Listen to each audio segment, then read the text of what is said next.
Kali, and while I'm doing that, I'm also going to introduce her, but I'm going to make sure I have her open. And Kali Maie is the founder of Thompson Holistic Center. It was established in 1981.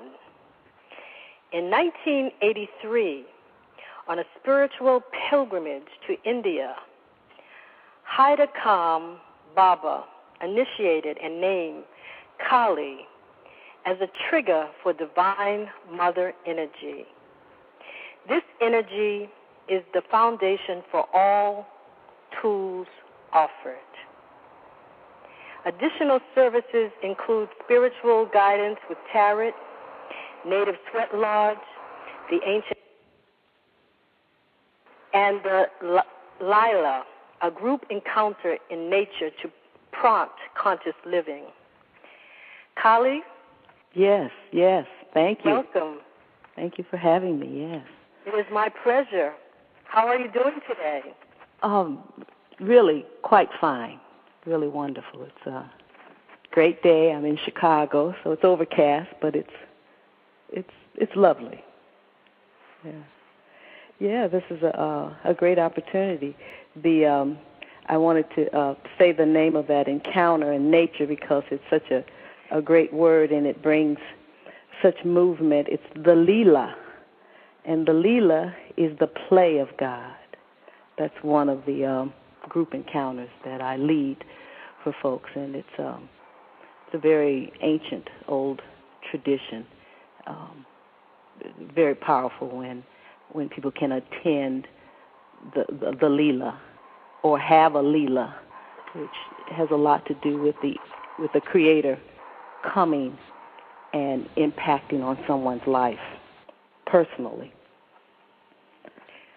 How would one differentiate a normal everyday life, which we, from my perspective, we are always connected to the Creator, and a Leela? What's the difference? Well, traditionally in ancient India, many times if you've heard the story of Krishna when he was in a body, in a physical form like the rest of us, that means God is taking on physical form, and then he would do a supernatural act with humans, something that humans don't at that moment wouldn't have the potential of doing, but he has the potential of doing. That means he would be in several places at the same time. He could manifest many bodies at once or be at several places. And we've heard these stories before of the divine, but in India they have stories of the divine actually taking on physical form. Shiva, Lord Rama, and I'm sure in many cultures, God can come in any form he pleases. And so a Leela is where the physical body of the Creator would actually come on the earth and impact and move with humans. That was depicted in the Mahabharata, and that's one of the oldest sacred writings in the world when everyone knew each other. And so Lord Shiva would come and be on the earth with humans. The Leela that I'm speaking of is where Lord Shiva... Kali, and while I'm doing that, I'm also going to introduce her, but I'm going to make sure I have her open. And Kali Maie is the founder of Thompson Holistic Center. It was established in 1981. In 1983, on a spiritual pilgrimage to India, Haidakam Baba initiated and named Kali as a trigger for divine mother energy. This energy is the foundation for all tools offered. Additional services include spiritual guidance with tarot, native sweat lodge, the ancient, and the Lila, a group encounter in nature to prompt conscious living. Kali? Yes, yes. Thank you. Welcome. Thank you for having me, yes. It is my pleasure. How are you doing today?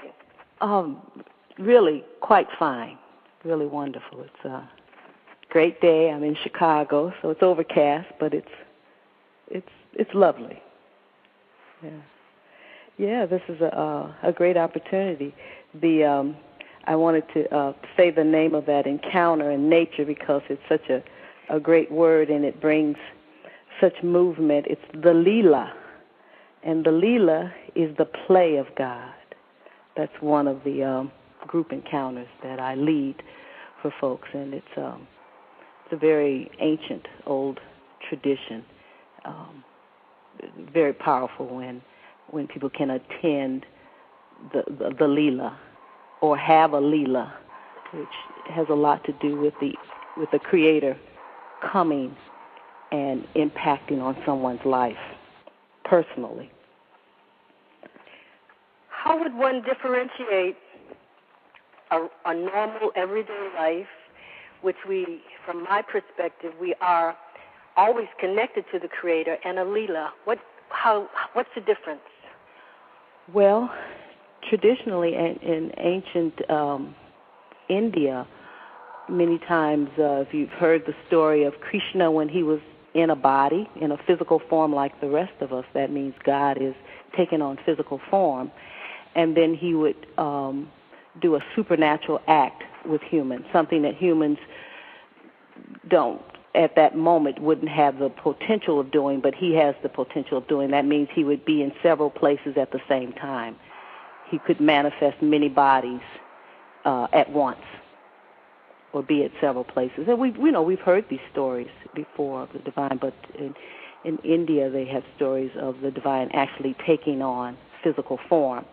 Shiva, Lord Rama, and I'm sure in many cultures, God can come in any form he pleases.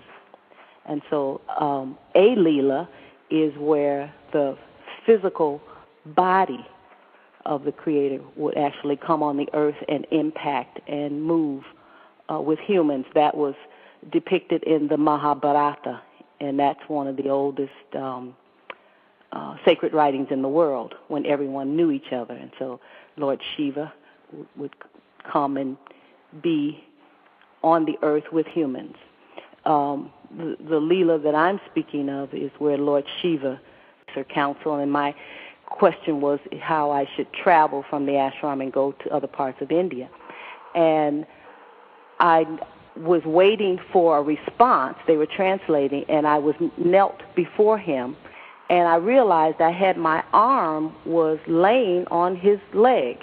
I didn't even know that was occurring, but as I noticed that I was doing it, I felt no leg under my arm. So there was the bench. He was sitting on the bench, but there was an appearance of him there, and he was not there. There was nothing there. My arm did not feel flesh. I only felt the bench. That went on for a few seconds, and then he came back. And it shattered all of my beliefs about reality in that moment. Wow. And my body went into electricity. It was quite, and it felt like, just from the inner communication that I was getting, that he had something to do somewhere else. He went and did that particular act and then came back to answer my question. And all that was within seconds.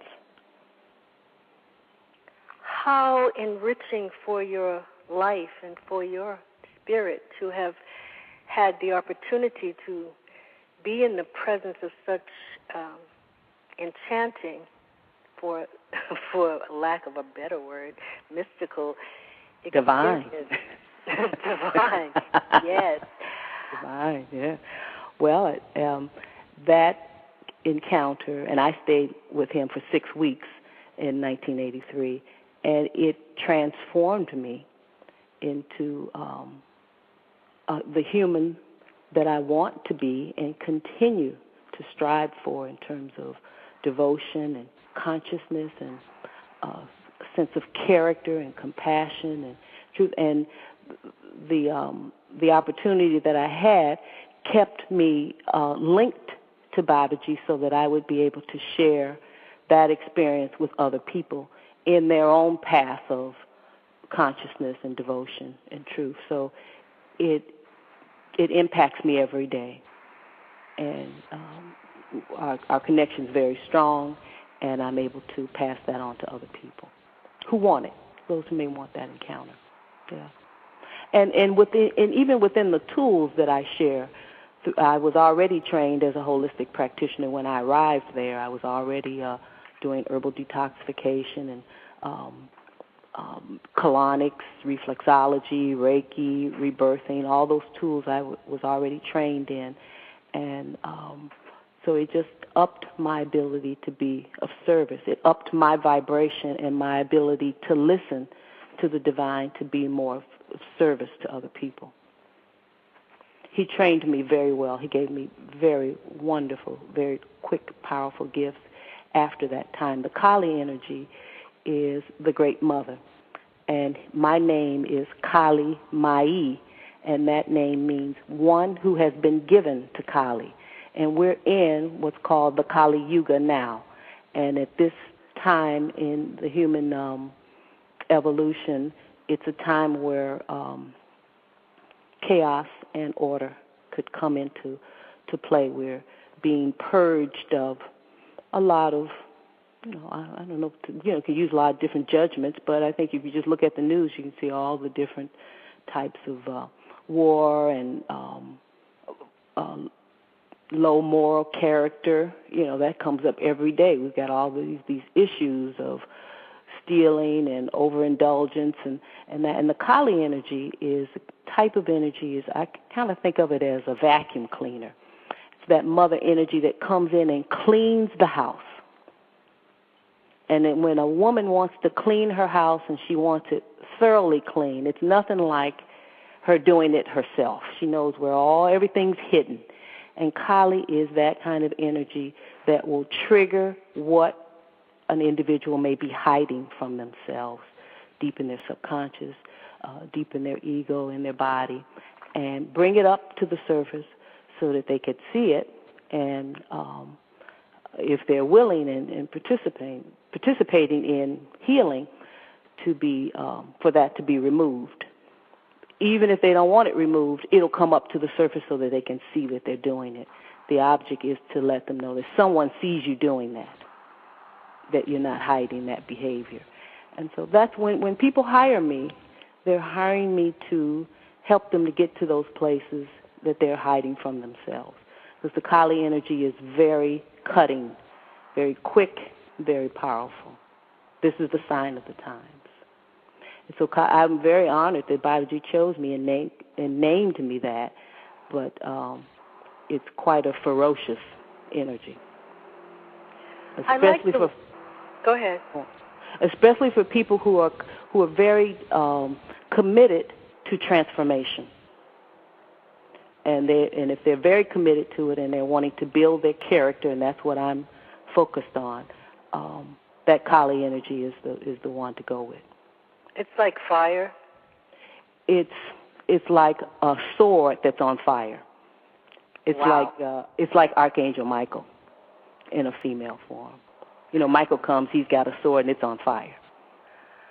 And he means business. I was reading about Kali. It was my intention to read something about Kali. I like the way that you express the definition of her, because as I started reading, I said, wow, heads roll, and really, they've given her, and her qualities are really fierce, ferocious, as you said, and she doesn't play, but the way you spoke on it was very palatable for people listening, opposed to some of the things I was reading. I said, what should I extract from this to present to the people? Yes. But you gave a very, you cut right to the chase of what it is that she does, and not to enter into those realms if you are not serious about what you are doing. It has been clear to me that the female energy is becoming very very dominant now. We're taking our rightful place once again in the universe. What are your feelings about that? Well, it's certainly a very special time. My judgment is it's long overdue, and I think we've been held back because of the yin energy not being fully accepted and expressed. Not just women, but everyone has been held back. I think even in some ways, men have suffered the brunt of that because they have had to experience so much war and harming others, which, my judgment, it harms them and harms their psyche. And so I think they've had great suffering because of that. One of my theories, I noticed that in our society, more and more girls, but mostly boys, are being diagnosed with autism. And I asked the Great Mother in meditation and reflection, why is this happening? It's just the diagnosis is going up more and more. And the answer that I got was that autistic children wouldn't be able to go to war. They're not going to follow instructions. They're in their own world. So it's like as if nature is helping us to move away from warring, because there wouldn't be human soldiers to do that job. That's my opinion on it, but something's going on, whereas we're being steered away from that. Now, certainly men can use machines and, create robots and do all kinds of things if they want to keep going. But just the fact that male boys are being diagnosed with autism at a ferocious rate really makes me think nature is stepping in and asking us to stop this. So that's one of my opinions on the female energy and its power, and how it shouldn't really be denied or overlooked when it's coming in for correction. This is beyond any government or human ego. There's something beyond us that's coming in to correct us. And it will be very thorough. And this is just the beginning. I look forward to the transformation. Exactly what is autism? I have a nephew who's autistic, and then recently on a trip that I made, I met another young man, about 23 years old, who's autistic. And his caretaker explained to me that there were like 3 levels of autism, one that was pretty severe, a mild, and a medium, and then a mild version. And I don't know if they've actually tracked, but just observing the actions of the more severe cases are unwilling to communicate with the outer world, to the point that if you try to force them, they'll physically restrain you and hurt you. They'll move you away from them. My nephew, I noticed that he will communicate and talk, but when he does not want to talk anymore, he just says, "That's it. Don't talk to me anymore. I'm done with that conversation." And I don't know all the ramifications or what the study. I know that it's not like retardation, because they have a brilliance. I noticed that my nephew's memory is quite high. His ability to remember and retain information is quite high. So some have that savant where they're either mathematically at a genius level, or they can be very musical. I'm not an expert on it, but just my observation around the fact that it's happening so often in our society made me think that Mother Nature's doing it, that nature is stepping in here. So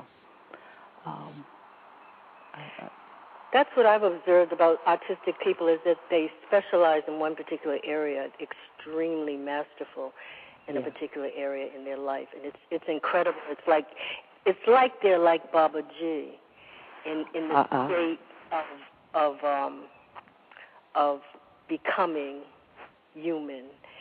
And then you have that moment when, you know, there he is, and there they are. And when they present themselves, it's awesome. It's incredible.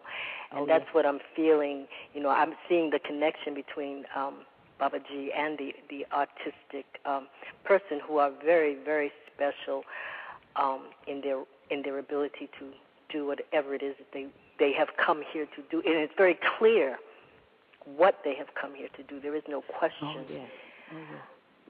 And, you know, it's interesting you would say that because of that multidimensional. The young man that I noticed here recently, the 23-year-old, he was obviously talking to people in another dimension. Mm-hmm. And because of my own ability to perceive these other dimensions, I could almost see beings that he was talking to. You know, he was engaging in a conversation. He just wasn't willing to communicate with 3D humans, but he had some friends. You know, so I believe we all live multidimensionally, and some, maybe autistic folks, tend to want to stay in those other parallel universes. So. Which brings me to one of the things that you are focusing on in terms of your healing work is the attaching spirit. That has something to do with dimensional relativity. Is that correct? Yes. In fact, I was told many years ago, because of being initiated into the Kali energy, that I should really commit to exorcisms. Well, I had a lot of judgment about exorcisms, mainly because it just seemed a bit too dramatic for me. So I kind of steered away from it, even though I always had encounters with what folks would call spirits or ghosts or demons or whatever term you want to use. I could certainly see them and feel them and sometimes even talk to them. But I waited a while until I really felt clear to be of service that way. And so once I was trained in this, the technique is called the removal of attaching spirits. And it's really a lot of the work that I had already been doing with 3D humans, of just getting a person's story and then helping them to find their right place. And that's pretty much what happens. It's a way of getting a person to go into a centered space, find their inner residence, and then see if there's beings there that's not them, that's, you know, attached to them. It's somewhat of a mediumship that happens where they will use that person's voice and come out and tell their story of why they attached to this person, how long they're attached, who are they. It can be animals, it could be ancestors, it could be enemies, it could be beings from other dimensions, other solar systems, and the job is to first hear their story and then guide them back into the light. Now, these are spirits who have died, no matter what time this has occurred, and they never went into the light. And I was told in some of my training that 40% of the population, when they die because they don't have a spiritual link, that they don't go into the light. Or they don't return to the Creator, or return to the Source, or whatever term, you know, we may want to use on this. And so then they're bound to this dimension, and because humans have a bit of light, they can attach themselves to humans, to their electromagnetic field, to their brain, to their habits, and to their lifestyle, and they can certainly make an impact on their lives. Some people attach, some spirits attach because they're traumatized. Some of them don't know that they're dead, or they may feel familiar with that person or know that person and feel safe. Others have unfinished business with these. Maybe they were in war and they were killed by this person, or say like in hunters, they kill animals and the animals will attach to them. The stories go on and on and on. It's quite remarkable encounters, and I'm very committed to it right now. I'm watching how I've been doing it for the last couple of years now, and I'm really getting some interesting feedback, and then many of my clients are left to themselves. They have no one else to blame, nothing else. Once they're cleared of these spirits, they can move on and take more responsibility for themselves. And especially people who I feel suffer from addiction and all this relapsing may be contributing to their issues. Say like in America, all this overspending, living beyond your means, this compulsive behavior. I believe people are being helped with that. And I feel that it's a great service to clear individuals of these spirits. I think it's a great service to clear our astral world of these spirits. I think it's some of the source of our greatest pollution. Interesting. And I believe there's more spirits out of body than there are spirits that have physical form. And so we really are being, we all are affected by attaching spirits, whether we can see it or clairvoyant or believe any of that, not. But I'm learning a lot. It's quite a thing. It took me a while to embrace it, but I'm fully engaged now, and I'm learning a lot from these spirits. There are many of them now, because of this dawning of the Great Mother and her energy and her return and the cleanup. Many of them want to go willingly now because she's coming, and they're getting that, they're understanding that, and they're ready to get out of the way. So it's quite a time, especially in the embodiment or the presentation of Kali. They want to run and hide, get out of her sphere. How do you protect yourself when you're doing this kind of work?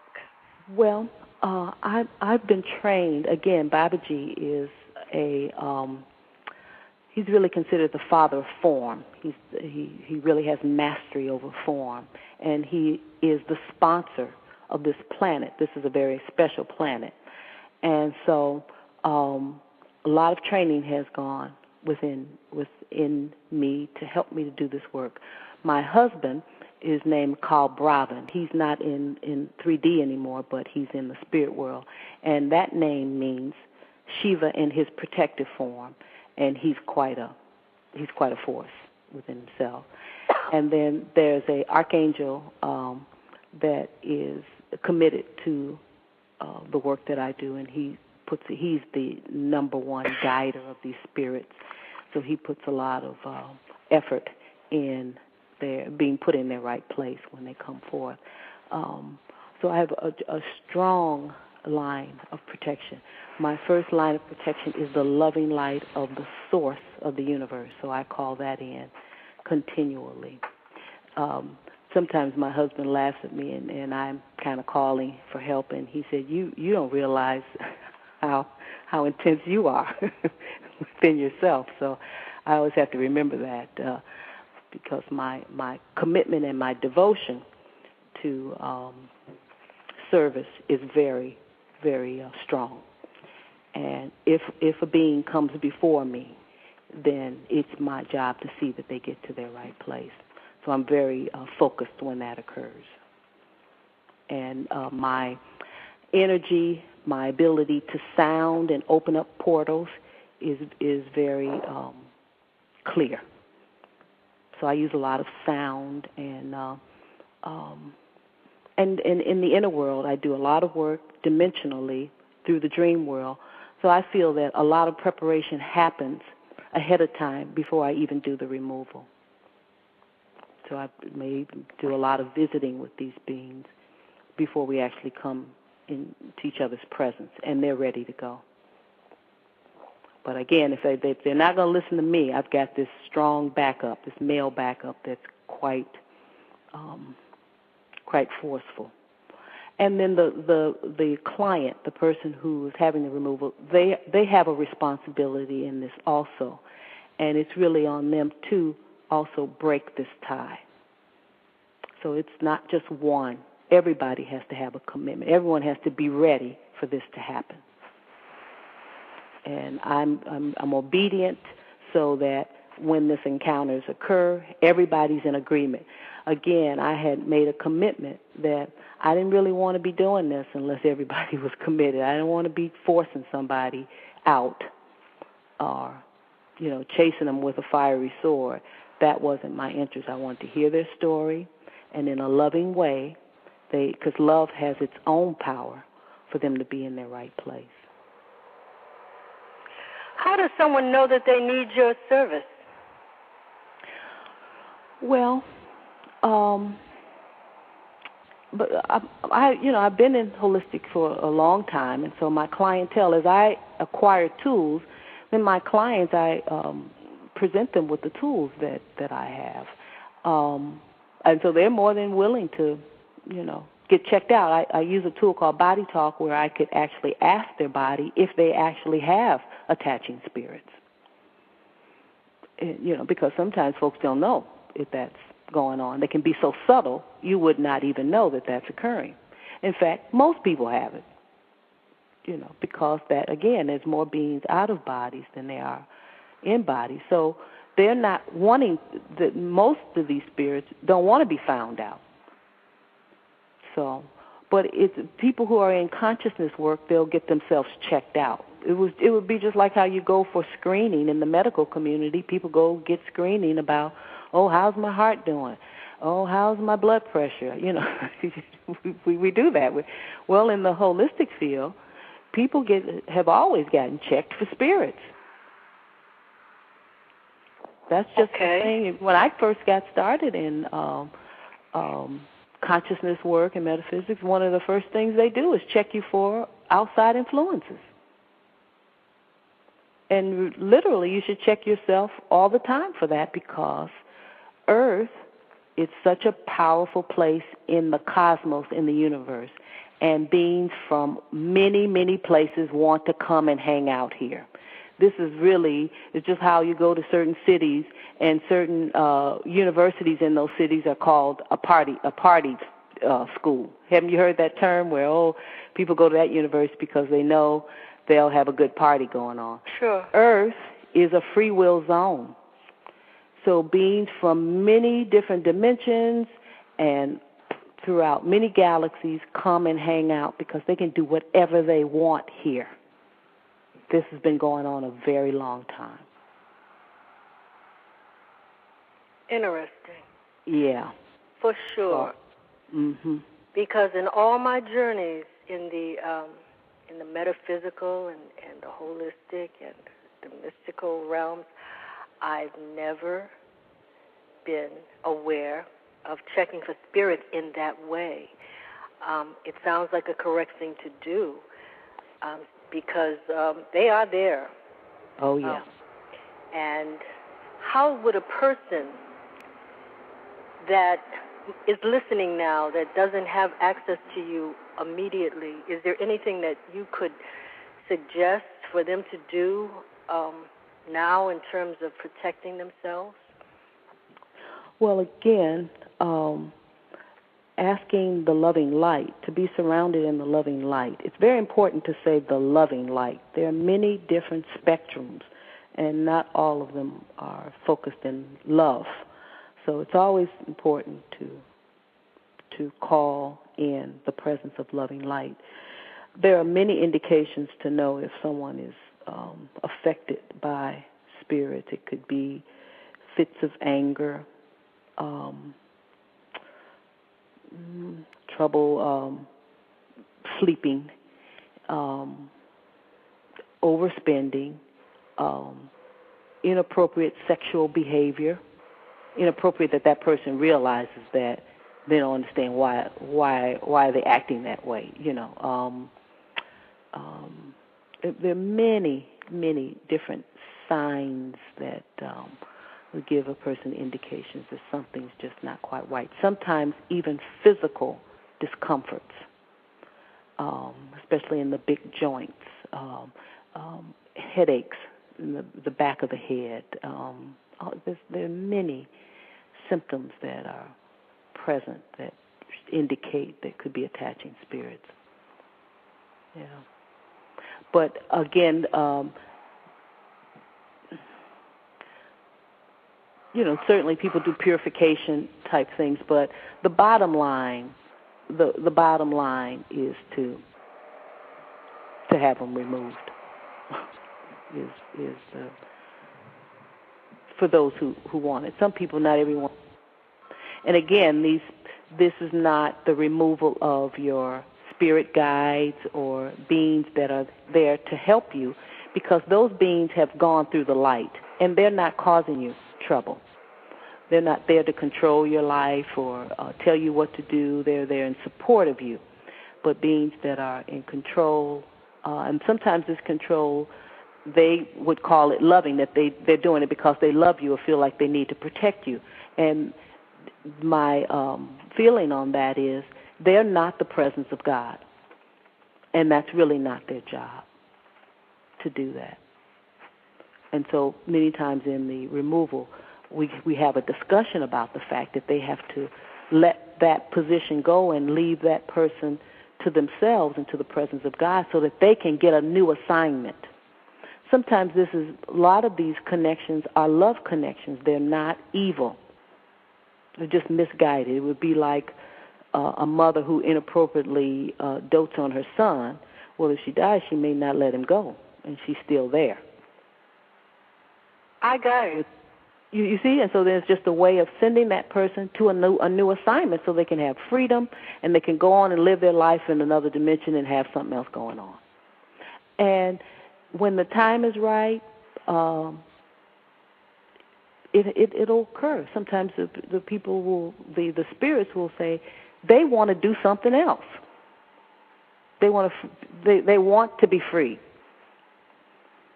It's no longer appropriate to be monitoring or attached to this loved one. I'm finding that happens quite a bit. All this, demon possession and that kind of stuff, I'm sure that occurs.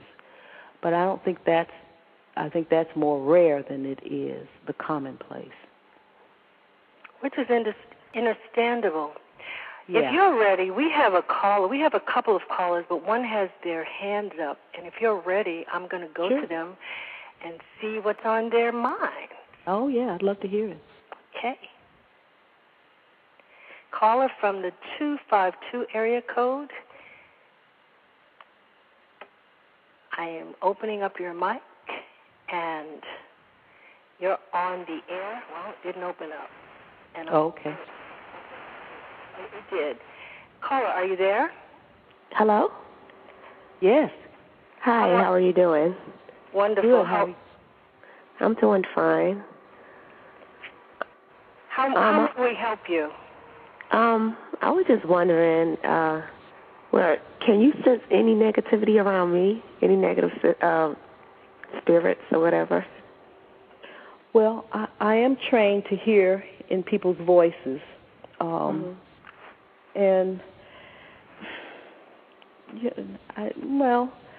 most of us have something going on. Yeah, I know. Yeah, we have stuff going on. And again, chakras, you know about chakras and the opening of your chakra, your spiritual centers? Yeah. And so have you been having issue in, like in your solar plexus or in your throat or heaviness in your chest or? Well, I know about them, but I don't know about them. You know what I'm saying? I don't know nothing other than there are, several energy, things going through your body, going up and down your body, and, I don't know. Whatever. That's about as much as I know about chakras. Well, they're energy portals. They're color-coded to the rainbow. So at the base is red. That's our personal survival. And then orange, yellow, green is at the chest. That's personal love. Throat is blue. Indigo is the third eye. And top of the head is violet. and then right above that is the white light, the transpersonal chakra. So the chakras are very important. And when you say, do I sense something going on around you? Yeah, sure. I mean, like, yeah, but I mean, like,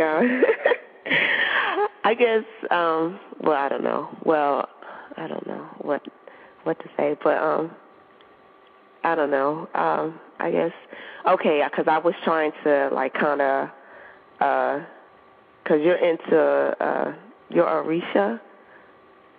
Are you in, like, the African traditional religions? Well, I'm actually cosmic. I practice the Samatara Dharma, which is the eternal religion. It's the religion that's based in the heart, and all religions, all spiritual practices are based in this. Babaji, again, is my initiator, and he's the representative of this whole planet, all races. It's not a culturally based. Again, if someone can materialize their own body, they are not bound by culture. Right. I'll just say that. So, and so that gives me a freedom to really be detached, but also committed to everybody. Right. Okay. Yeah. All right. Well, thank you for your reading. Sure. All right. Bye-bye. All right. Thanks for calling. Okay, caller, I'm going to put you on mute, so if you want to continue to listen, you're quite welcome to. I think she probably was looking for a reading. There's quite a few people on Blog Talk that do give readings, and that could be what she was. I felt that, but I wasn't going to do that. I don't really. I certainly can do that, but I'm more willing today to give information, and if people want to seek out services, I tend to go a lot deeper than that. I don't really want to do a superficial reading.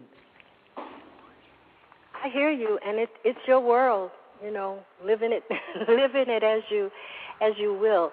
The orange color of that butterfly has come to me several times while I have been in communion with you. I chose to wear orange today, but I also thought about a lot of the so-called monks, and that may not even be the correct words, in India wear orange. Is that a significant color? Oh, that saffron, or the Buddhists wear it, and some of the sadhus will wear that. Those are renunciants. I'm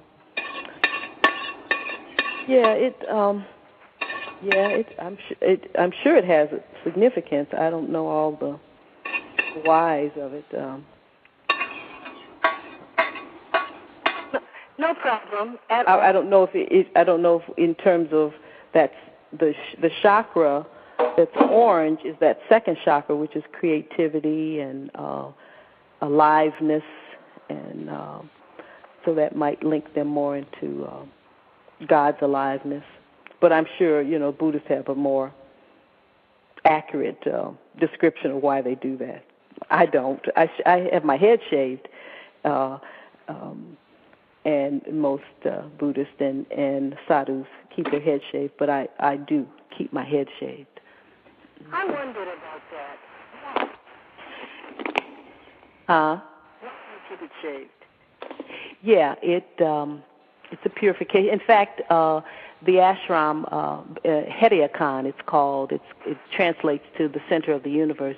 When you want to, if you wanted to visit the Babaji when he was in the physical form, if you want to stay more than 3 days, you had to have your head shaved because it was a purification of your karma.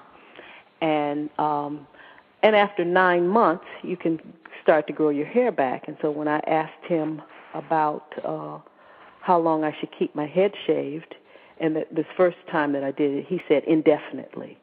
And so then I did grow hair for a while, and then on my 50th birthday I shaved again, so I've kept it shaved since. So it's been about 8 years now. So that reminds me, years ago, and I was going through a very formative time in my life, a great, from one extreme to another, pretty much. I shaved my head. I loved it for a period of time, and it wasn't a long period of time, but I did do that, and I'd forgotten that. I had worn my hair like that with huge earrings because I had to have the adornment. And speaking of the orange and the creativity, that's how I met you, through creativity. Yes. You have purchased art jewelry from both myself and my husband. Yes. And I would like to know what the significance is in the fact that you chose the particular pieces and how you use those pieces. Well, I'd been really observing your husband's art for quite a few years. And when I could really put it in my budget, especially when I started doing removal, in the inner world I had certain shields that I could see. And he started materializing them without me commissioning them or asking them. I would go there and they would be there, and it was exactly what I needed. And he's done that 3 times for me. Now, this year, when I saw his booth, one of your pieces was in there, and I'd never seen that style before. And I asked him, I said, is that yours? He said, no, that's my wife's. And the energy, and I'm talking about the crystal necklace with the amber, the energy was so female and illuminated for me. I bought it right away, and I have been using it on removals. I didn't buy it for me to wear. I bought it for my work, and I used it recently on a 2-day personal Leela with a woman, and she really didn't want to give it back to me, but it certainly boosted her self-esteem, and it illuminated her electromagnetic field. It's quite a piece. And the one shield that I bought from your husband, every time I do removals of attaching spirit, I wear that. And I've been wearing it for 2 years now. So I've really got a strong link up with you all. And I'm going to tell you this, you probably don't know this, he may or may not have mentioned it, but I'm feeling like he didn't. He has gotten to the point where he's like Edgar Casey in that he'll go to sleep. If his creativity is blocked, he'll go to sleep and wake up with inspiration. So he's been consciously drawing, not that he hadn't been doing it before, because of course you create and you draw from the Creator, but he's been consciously drawing, taking action to create, to receive from Spirit. This is my mission. I'm going to sleep, and I will awake and know what I have to do. Wow. So in terms of, him having those pieces for you, like that link was there. Spirit was made that triangle, and, the piece, you, him, and the link. And then for me to come into play, which is very, very interesting. And even after he had been very ill for a period of time, and after going through his healing process, I watched him get up. He laid in bed for long periods of time, and the healing and the nourishing came from him getting up and creating. It was incredible watching, how he came and is coming back to himself through that creative process. Wow. Now you said that you have been in the healing realms for since 1980 something. 1981. Mm-hmm. 1981. What brought you into the realm of healing? Well, in my mid-20s, I was in a healing crisis and was ill and had surgery, and they didn't give me a good prognosis for a good life. And I started reading Dick Gregory at that time, and so I worked on my diet and got involved with yoga and breathing and detoxifying and cleansing, personally for myself. And then I just, started getting memory about this, could be really my full-time job. So, it was my own healing process that really brought me into consciousness, and then my own pursuit. I was very much a searcher for truth. I wanted to have a good life. I wanted to be a healthy person. I wanted to be self-responsible.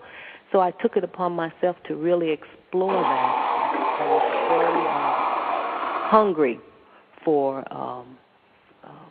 connection and consciousness, and very much involved with nature and the elements. And so I just returned to nature so that nature would heal me. And so I've been, it's been my full commitment, first to myself, and then as a service to others. You know, it's my lifestyle, but also it's my business. So I hear pots and water. What are you preparing? That's not me. That's not you? No, I don't know who. I don't know who's me. That was a good segue into a question, but not a problem again. Oh, I know. I left this other person. Well, maybe someone else. I left two mics open, so okay. Deal with that. And Dick Gregory has influenced a lot of people in the healing. He really did. You know that one book, Cooking with Mother Nature? That was one of his first books. Alvenia Fulton was his mentor. She's here, and she's not in body now, but she lived in Chicago, and she's the one that took him through his first fast. You know, in the 70s, he was fasting against the Vietnam War, and you know, for consciousness and that. And she was his mentor, and then he wrote that book, Cooking with Mother Nature. And I think that was one of the first healing art books that I read, and I really collected a big library of that and really pursued a lot of tools, did a lot of colonics on people. Kali, you know, sometimes they depict Kali with holding intestines. So Babaji really knew who I was. So I've really gone into the bowels and into the guts of people for many, many years.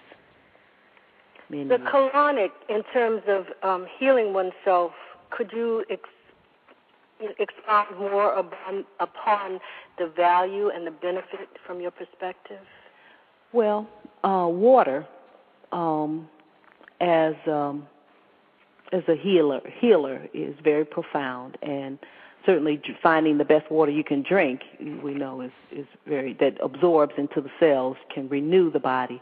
But the enema or the high colonic, because the intestines and the belly is the emotional brain of the body, if that's blocked, then it can pollute your bloodstream, and then that can pollute the whole body. Or another way, I mean, if you haven't resolved your past issues, you can accumulate and hold that in your belly. And so having the belly cleared is very important in terms of consciousness. In the East, they always say if your colon's full, you really can't find enlightenment. You're not going to be enlightened if you're holding that past. So a colonic, I've watched a colonic bring a person into enlightenment, and they're just doing colonics. It's a very powerful way of bringing a human to consciousness. Is it possible to do that at home with the enemas, or do you recommend a professional or a combination of that? For most people, I really feel they need a professional in this country. I don't know how it operates in other places, but in this country, we have more issue and judgment against our bellies. Most people pretty much live in their heads and feel, you know, it's more important to be intelligent and that. So that the abdomen, that whole area of the body still has a lot of judgment. So when a professional works with you, it really brings you back to that infancy time, and many times people can resolve old potty training issues or that holding and not being able to allow themselves to feel. So many people have issues with feeling themselves. They think it's something wrong when they feel in their belly. Women, because they have to hold a baby and have a period, they're somewhat a little more, but they're not in the pleasure part of it, they're just tolerated. Men usually don't have a lot of exposure to feeling in their belly. But because of the Kali energy, my colonics would always take people into a deeper process, a much deeper. You know, you can certainly go have a colonic and they just remove the waste, but you can also have a colonic and you get memory, and that's another ball game. Yeah. And when you get memory, you can go back deep into your past, into other lifetimes. You can go into your birth. You can go into a lot of places that may be causing you to be held back and not accept being human. It's a tremendous tool. So I always highly recommend it. How would you define a good colonic person? You know, what kind of qualities? They would have to love the human body. You know, many people, and that's just not colon therapists, but I have a lot of judgment around people who are doing body work and they don't like bodies. And there are some wonderful people who are doing body work because they love the human form. And when I say love the human form, they have respect for it, they honor it, they live in their own body, they have acceptance for their own body. You know, they're not robotic in their body. It's just like art. A human body is the highest creation. It really is. It's quite a remarkable feat. The physical form is just as divine as the spirit. God can come in a body. God has come in a body. So body is worthy. Body, even animal bodies. Many times humans are almost kind of relegated to their low nature. I mean, we're coming out of that, but it's been a lot of judgment that body is like an animal, and it's not, you know, it's like a beast. It's something to be conquered or not to be honored or considered beautiful. It is a tremendous house of energy, and it's a temple.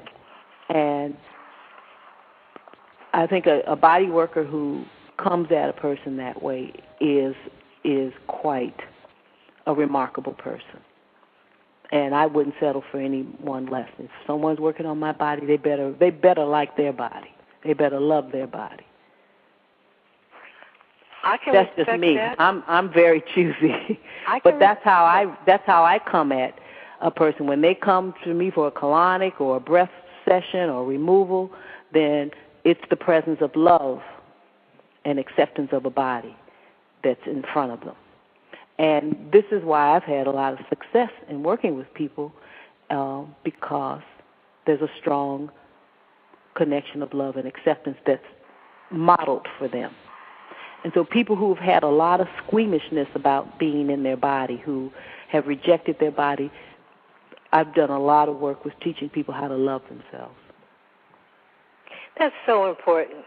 It really is. Self-love. It really is. And it's just not a word. It should be embodied. I agree. And the temple, the body is the temple of the spirit, of it the really is. Spirit. It really is. You have been talking about rebirthing or in the body. I'm coming to your rebirthing, the conscious, connected breathing. And once we come out of the womb of the temple body, the first thing that is expected of us is to breathe. Oh, yes. You know, that's bringing me to a question. Why do they have to hit us or do that? Because what were we doing inside the body and maybe in the temple? Maybe you can elaborate on that. But well, yeah. It certainly, we're coming into more consciousness. It's just like now we put children in car seats. You know, you and I can remember when children weren't put in. You didn't have a seat belt or a car seat. Exactly. So what took us to that consciousness? Well, they start flying. You have a car accident, they start flying out the car and dying. So it's the same understanding has come around the fact that when a spirit, now imagine you're a spirit, and you come into conception, and your body is being made, that you've traveled from somewhere to come into that body, your spirit. And when the first day that you arrive and come out of the mother's womb, it's a magical, remarkable thing. I think everyone would agree. But many times, this whole thing of treating, again, the body as if the child is an animal. Oh, they won't remember that if you hit them. Got to make sure that they can breathe. None of that's necessary. And I've been present at births where they wait and allow the baby to take that breath on their own. And that certainly brings more memory and more acceptance and more consciousness. When people are treated as animals or unconsciously at the time of their birth, it creates a lot of trauma the rest of their lives. The rest of their lives, yes. It makes sense. And all that's stored, yeah. It's stored in that subconscious, and then it creates a lot of hatred for physical form, a lot of fear about physical form, a lot of misunderstanding. All this is unconscious.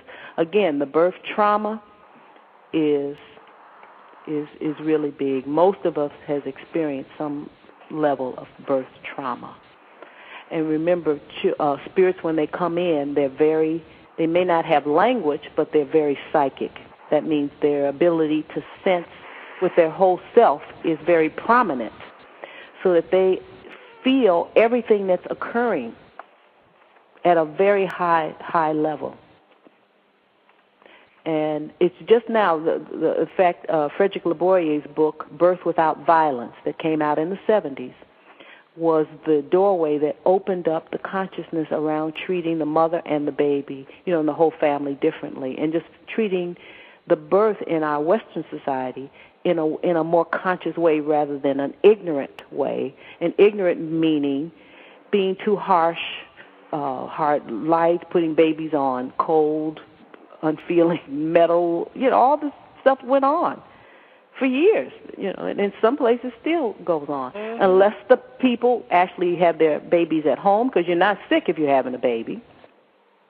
So you can have a baby at home if you want, or have it in a birthing room, or certainly the consciousness is raising around bringing souls in and honoring the body immediately as a temple and the spirit. So the rebirthing session actually gives a person a chance to go back and actually re-experience their birth in their body, that memory. And you're breathing a certain way that your subconscious has stored that information. It comes back up, and you can redo it and resolve any of those issues. It really takes tremendous courage to do it. But it sounds like a worthwhile journey. It is a remarkable journey. Thinking of just being in the womb, inside, and then you're coming out, and it is like leaving one dimension for another. And I can see where that acclimation has to be. You have to, like opening up your eyes and you're stretching. You just have to feel that vibration and experience and tune into the energies in the particular room that you've been. It's the dynamics of it. Just imagine coming through the birth canal. So you're in this warm, watered, everything is provided for. Then the place gets too small and you get kicked out. That's traumatic. You get pushed out, and boom, you're into this realm and the lights and the action. It's quite a thing. It's life. But some people can roll with it and enjoy it, and a lot of people feel a lot of things about it. Oh, they didn't touch me right. They weren't prepared for me. That doctor was thinking about going to play golf. My dad wasn't present. My mom was too scared. Everybody remembers what happens because they were there, and they were the number one participant. Is that baby. And all of that gets stored in their subconscious programming, in their body, and they live that out every day until they take that last breath. Unless they go in and resolve the ignorance, the upset, the misunderstanding, whatever, and then also change how they breathe every day by going into conscious breathing, learning how to breathe at a very high rate so that your whole body starts to breathe. I mean, we have so much to learn about breath. You know, a great athlete is a great breather. A great musician is a great breather. This is why they stick out strong in our society. We pay them a lot of money because they know how to really breathe at a deeper level. And that means their bodies will perform more. But all of us can become great breathers no matter what we do. That reminds me of a revelation at some point in time when I noticed how when babies breathe or little children, you see their little stomachs moving in and out. That's right. And adults, we have shallow breath. I noticed it and have forgotten it more than I have remembered, but I do my best to and will overcome that. Forget do my best. I will overcome that and regain the What happens in rebirthing after you've put time in, and usually people have to spend some time with themselves and have a series, but at some point the goal in the rebirthing is to take you to what's called the cosmic orgasm. The cosmic orgasm is where your whole body, your breath kicks in and it finds a rhythm, and all your cells start to breathe together. And you know we have trillions of cells. Mm-hmm. And then literally you explode into yourself and the whole universe notices you. It is a spectacular affair. And when you have that, then you always remember to breathe consciously after an experience like that. I bet you do. You want more and more and more. And that sounds so orgasmic, to put it. It is a tremendous experience. And imagine you're having that experience alone. No one else is generating that except that one person. And that connection with the divine. And the connection with the divine. And it brings a self-awareness and a self-completion that nobody can ever take away from you. So you never go to someone else saying, I need you to fill me up or complete me or make me feel okay with myself. You're already okay, and you know it. And that's it. So that's back to that self-love. Now, if someone were to come to study with you, would it be in Chicago? Do you go other places? Right now, I've been traveling. I've kind of reorganized myself. I lived in Wisconsin and worked in Wisconsin for 30 years, and my husband made his transition, and I decided to come back. I'm born and raised in Chicago. I never lived here as an adult, but I decided to come back and put some time in with my family. And my 100-year-old grandmother, she made her transition. So I've been doing a lot of hospice care and care with my family and my own personal rejuvenation and transition. So now I'm up for traveling. So I'll go into a town. People will invite me. I could stay a week, and they can do removal of attaching spirits. They can do rebirthing. They can do the character chart, do quantum dynamics initiation. They can have a Leela, a past life, any of the tools. I usually require at least 10 people who are committed if I'm going to stay there a while, and then they work that period of time. And some places I already have other people I've trained as a rebirther, and so they can continue the work, or I can come in and train someone as a rebirther. And that takes a little more time. It's a little longer commitment. But a lot can be done in a week for people who are very committed. So I folks that invite me in, I work for that period of time, and I work very hard, and it's very focused. And people get a lot. Sometimes they can work a week with me, and it may take them 6 months to process it all. What is a character chart? A character chart is a way to access the inner world. So many times I recommend that for folks who really want to build their character. And that really is like owning your shadow, finding out who's operating. Now, this is not a removal of attaching spirits. This is your own personality, your own consciousness, who you are, because we have our own splits and parts within ourselves. I know you've probably heard of the shadow, and that's a big chunk of us that never comes up to the surface unless it's a lot of times inappropriately. But the character chart was something that I devised as a way of getting to know myself and owning my own behavior.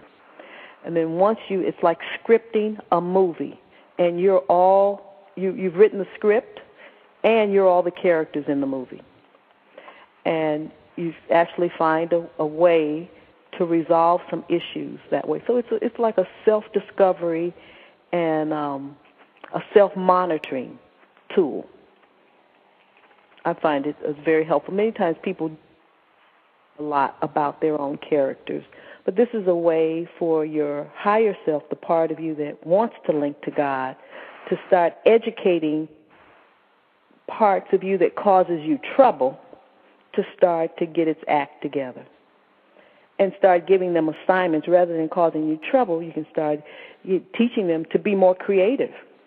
Sometimes we have parts that could be a great dancer or a musician or just need something to do, because many times our talents are suppressed rather than expressed. Most often in this society, we have another caller with their hand up, so I'm going to open the line and see what they are and see what they want, and then I'll give them to you. Okay. Caller 303, welcome to Queen Uokes Art Focus. Are you there? Can you hear me? Yes, I can hear you. How are you today? I'm very good.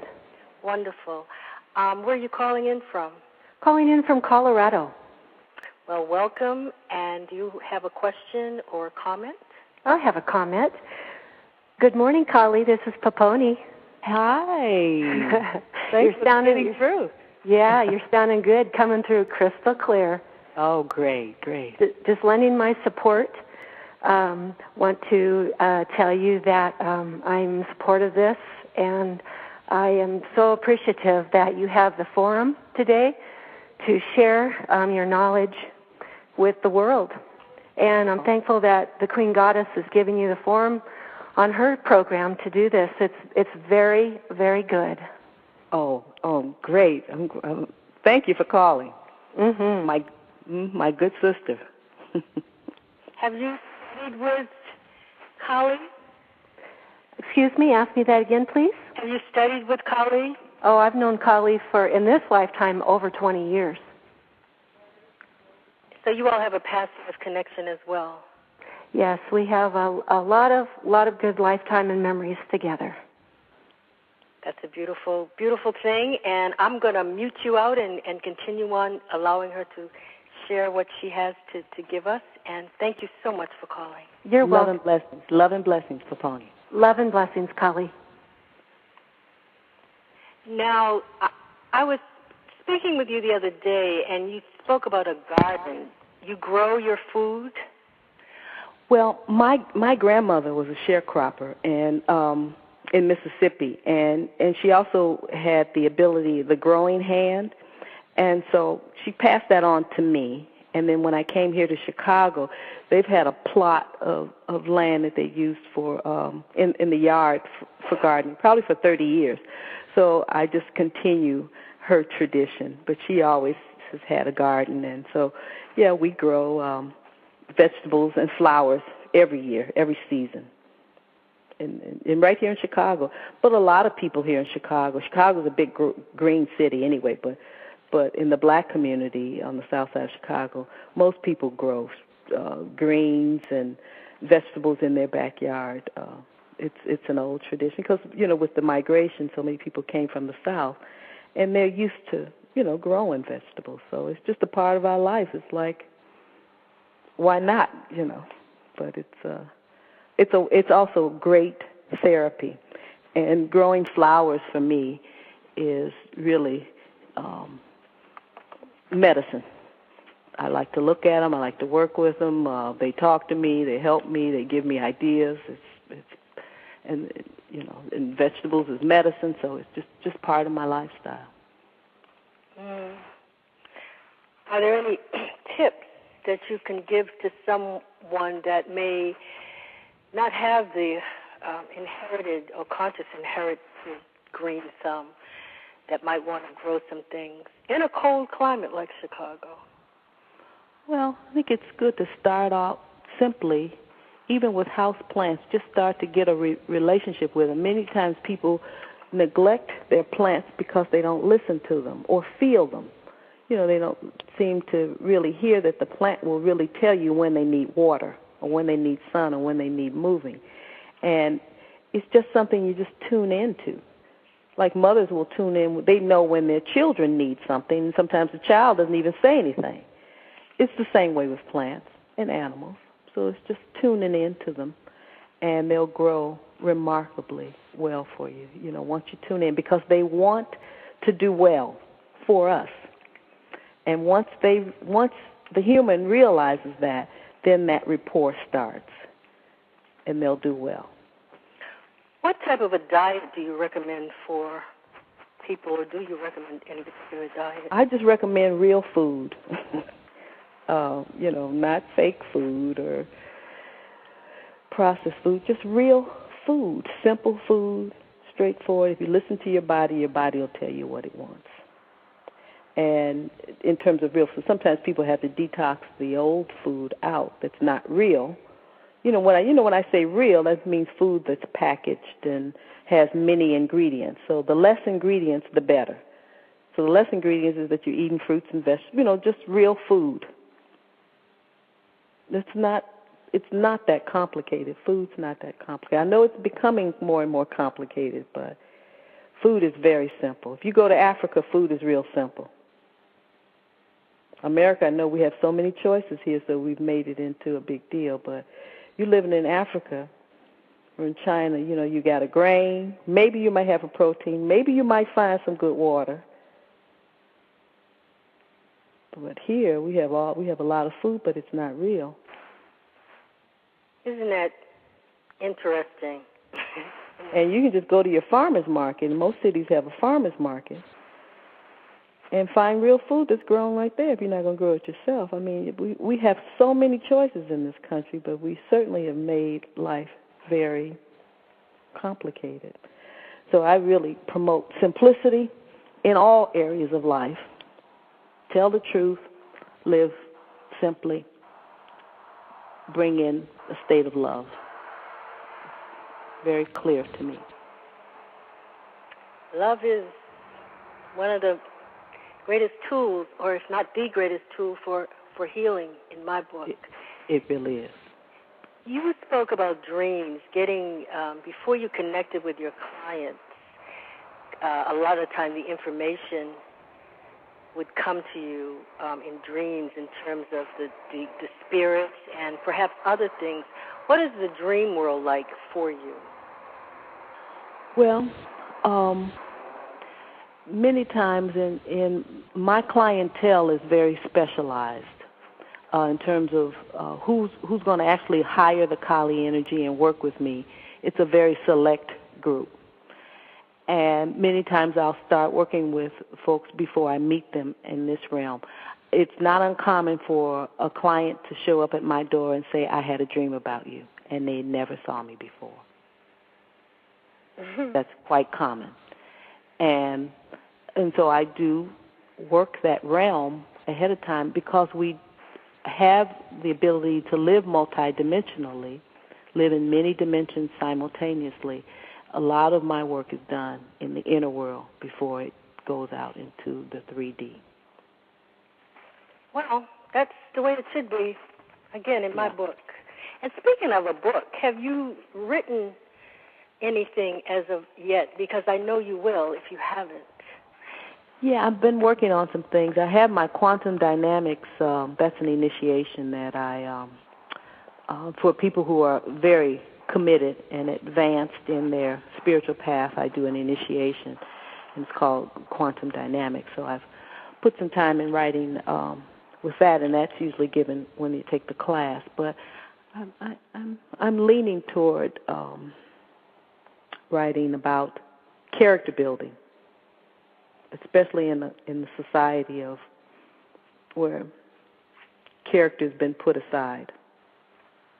You know, like telling the truth, honesty. There's some basic high human qualities that are not strived for right now. So that's been on my mind quite a bit. Yeah, I know from my spirit is telling me that you will write a very successful book. Oh, good. I need that encouragement. The question is now, when you write, do you contact Babaji? How do you draw your direction? Well, actually, Babaji is certainly one of my lead counsels and helper, but Babaji did give me to the Great Mother. And so I take a lot of my guidance and, what I would put out in the world, it would come from her. So she's really my boss, as I would say. Now you call her the Great Mother. Is she identified as the Great Mother, the initiatrix, the beginning, the first womb? I would call her the mother of all things. Okay. Yeah. So that means planets, galaxies, universes, humans, people, everything. The mother of all things. Well, I called upon her in the beginning and didn't use the name Kali, but it's interesting the way energy is transmitted and how synchronicity flows. Because the other morning I was up very early and I had a strong vibration to connect with you, and I did, and you responded, and I'm very grateful that you came forward to participate and share with the world what it is that you are offering to them, and to open up their minds to possibilities of things that they had not considered before. How can someone reach you for either consultations and or classes and or initiations? Well, they can call me by phone. That's 773-468-2020. It's in Chicago. Or they can email me at kaligold@me.com. And would you spell the Kali to make sure that that's no excuse for them not getting their head chopped off? Okay. Kali and the gold GOLD @me.com. That's my email address. Okay. What's it like going to India and studying? Well, the first time I went was 1983, and India was certainly different than how it is now. I was just recently there, made a return trip. But initially, that first journey, this was and I was in the northern section of India in a very small province or remote province called Nainital, and the spot where Babaji's ashram is called Hediakan. So at that time, there was no electricity. It was very remote, very rural. It was a breath of fresh air for me, and I thoroughly enjoyed it. I had great memory of living in that area before. Certainly, I was born and raised in Chicago, so I'd never really hiked and been through the foothills of the Himalayas. So I had my first long 6-hour hike, and at night going into the ashram. It was a spiritual adventure that I'll never forget. It was remarkable. And at that time, Babaji was in his body, and his auric field was so vast that he really pulled us in. It was a remarkable experience, and he always predicted that India would get to the point where it would never have to ask anybody for money, and it has come to that place because I've gone back, and it's just booming. They're solvent. He predicted that. He said India would never have to ask another country for money. And it's really, I think it started off with that basmati rice and then the clothing, and it just boomed. So the textiles, you can smell them in the air, just making, it's just really something. I love the culture, the Indian culture. I love the dance. The food is it's okay. My palate, I can take that. The dance, their artistic ability has always touched me so much. Really, spirituality was palpable. When I got off the plane, you know how in America when you get off the plane here in our country, you really, I'm sure people coming from other places, they smell money. I mean, we have to face it. You just feel, prosperity when you come into this country. But when you go, especially when I first went into India, I could smell God. Ooh, I'm there right now. Ooh, yes. It was, I could smell God walking around. It was remarkable. So a lot of our spirituality was really kept for us in India. It was just everywhere. I have a question. Even with all that poverty, it was still God was very present.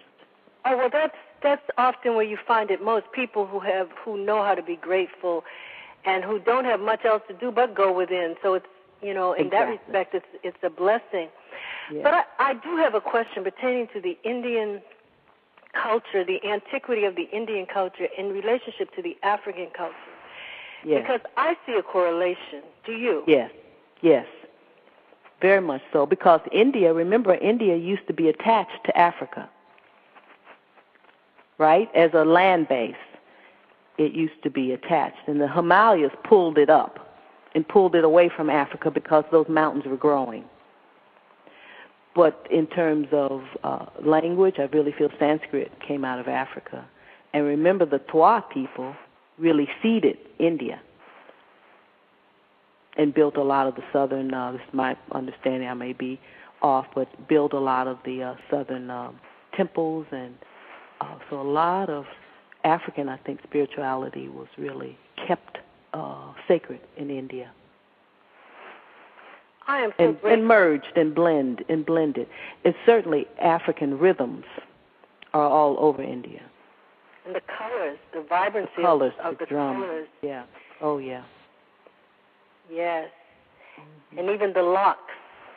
The locks, the Shaivite, that's for Shiva, the locks. That's all linked to Rastafarian because Shaivites and Rastafarian are the same lifestyle. Mm-hmm.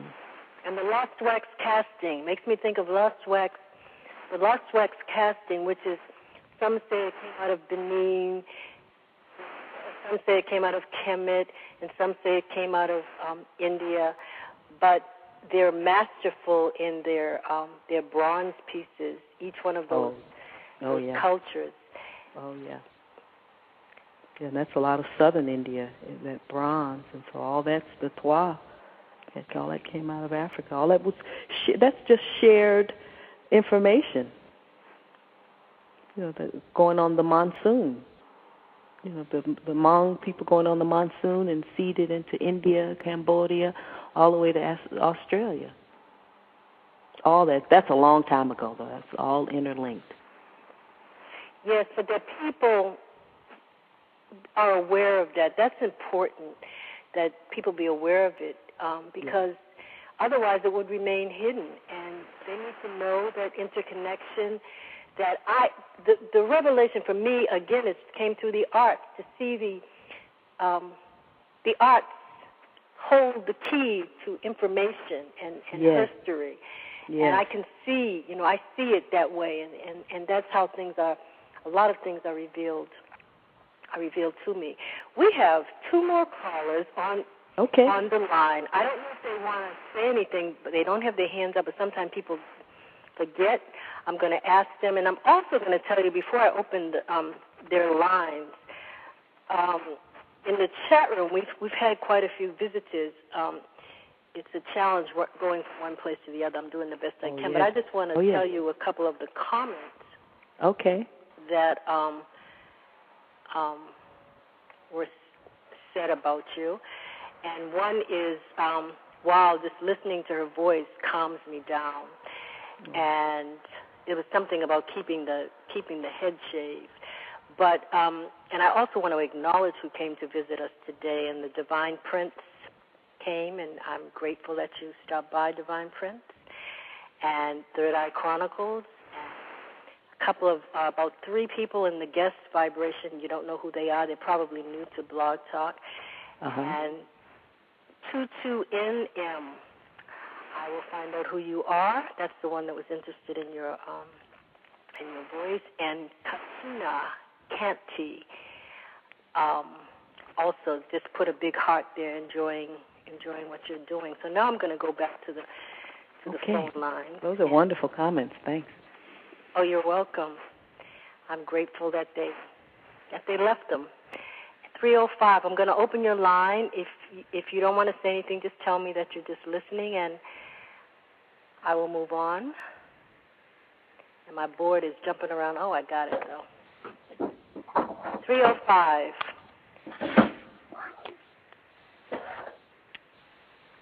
I think they're the one that's cooking in the kitchen. Okay. So I'm going to let them finish up with what they're doing, and I'm going to go to 617. This one belongs to you. Are you there, 305? Okay. I thought I heard. I did hear something, but they might just be talking. And that's the video one. Yes, they are hear talking. Someone. Yes, I can hear someone. But I'm trying to mute them. This board is jumping around like... Oh, wow. It's part of it. It's part of it. 617, I'm coming to you. As soon as I open your line. Hello? 617. Yes. Are you there? Yes. It's Dawn. I know. I see your phone number. How are you? Good. I got to your show late because I didn't have the right phone number. But I did find it just when your guest was talking about initiation. And I'm more interested in that.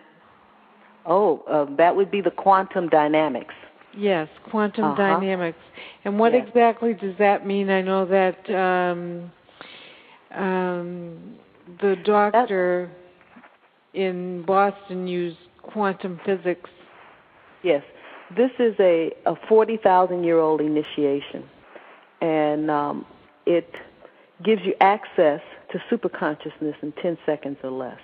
Wow. So it's a way of releasing judgments and moving into the 0 point and moving along with the presence of God immediately in your life all day long.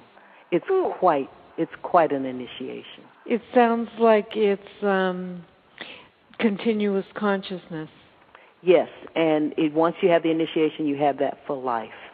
And it's that's wonderful. five sections of it that you learn. And I actually, because I'm a Shakti, I can access your electromagnetic field and put the symbols that turn on the keys so that you get to your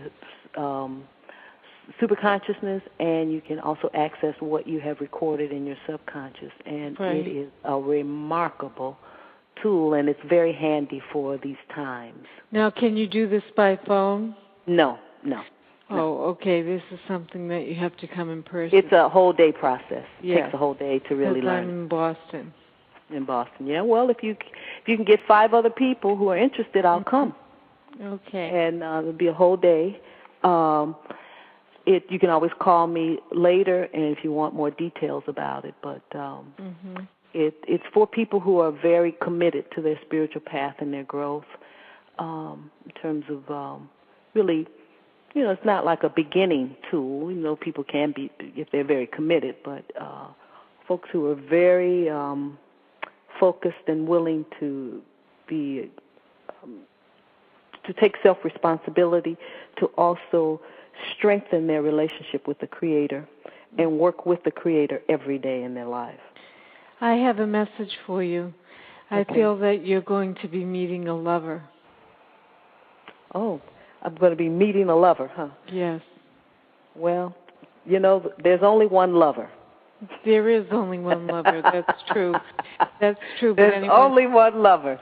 So if the great source of the universe is moving closer to us, I certainly want to meet the source of the universe. Thank you. You're welcome.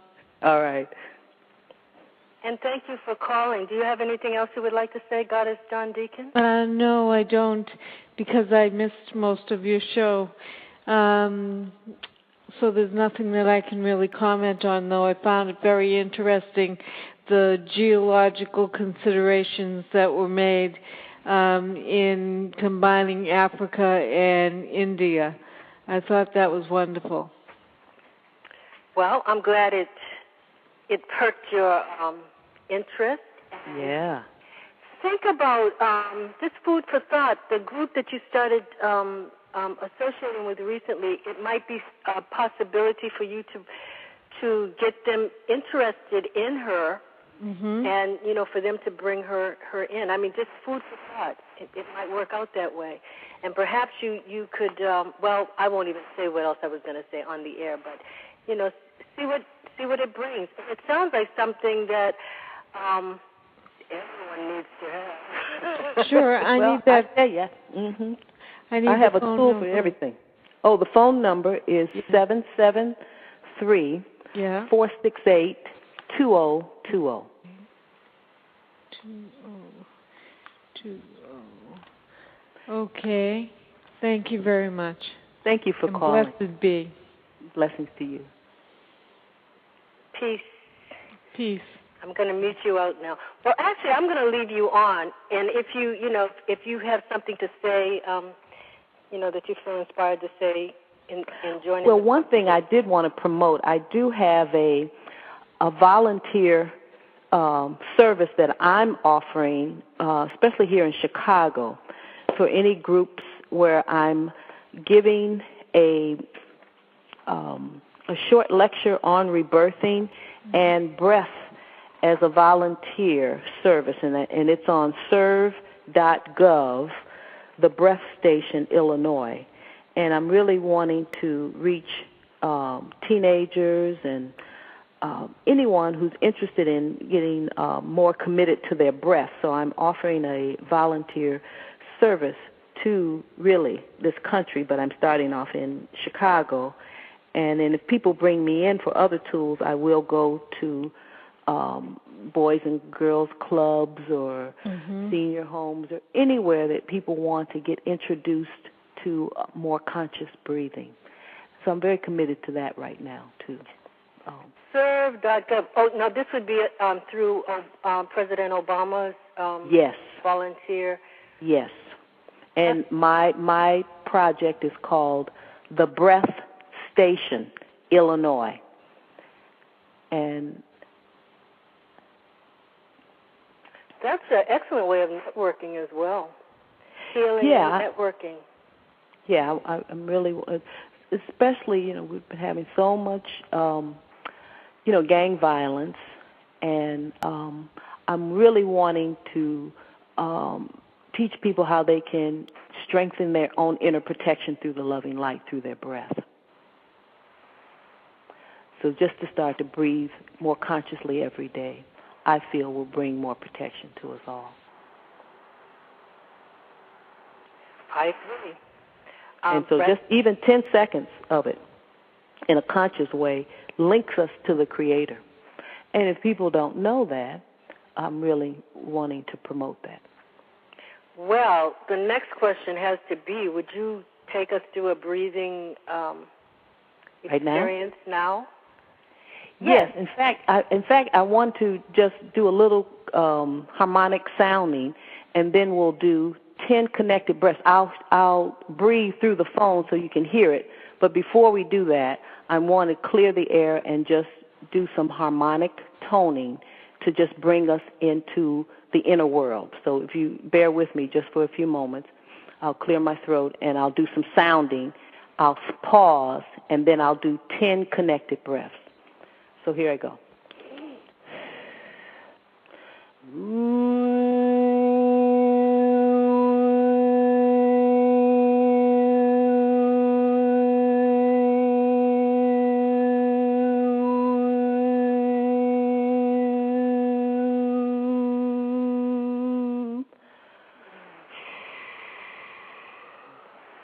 Here's the 10 connected breaths.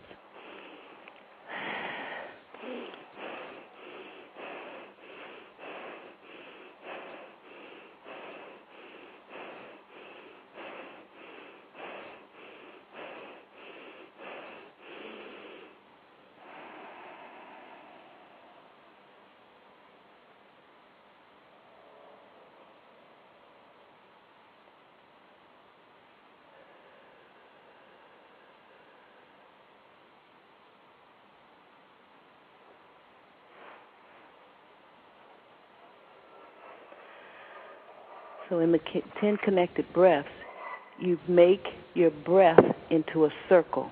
That means the inhale and the exhale turn into a circle. So it's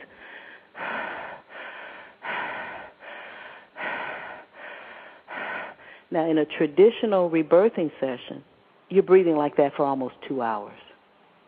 And when you connect the breath, you go on a journey. But 10 seconds, you can do it at any time during the day, and that will keep your spirit linked to your body. It won't trigger a lot of like your birth trauma or some of the more deeper things, but it's a way to feel more alive, making a circle with the inhale and the exhale. 10 seconds. That's it. Some people can go to. Does that make sense? Makes sense. Yep. I did it with you. I could feel something in that those 10 breaths. It was good. Yeah. Thank you very much for sharing that.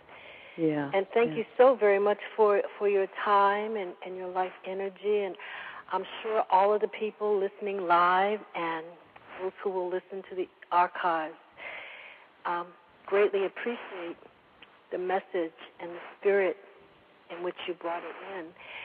And the Divine Mother energy very much received here.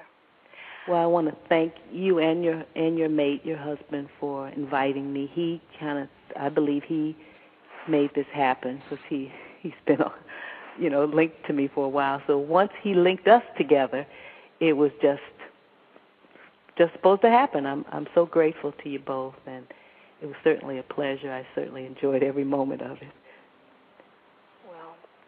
We are grateful that you came, and I hope this won't be the last time that you visit me. And namaste. Namaste and blessings to you. Thank you.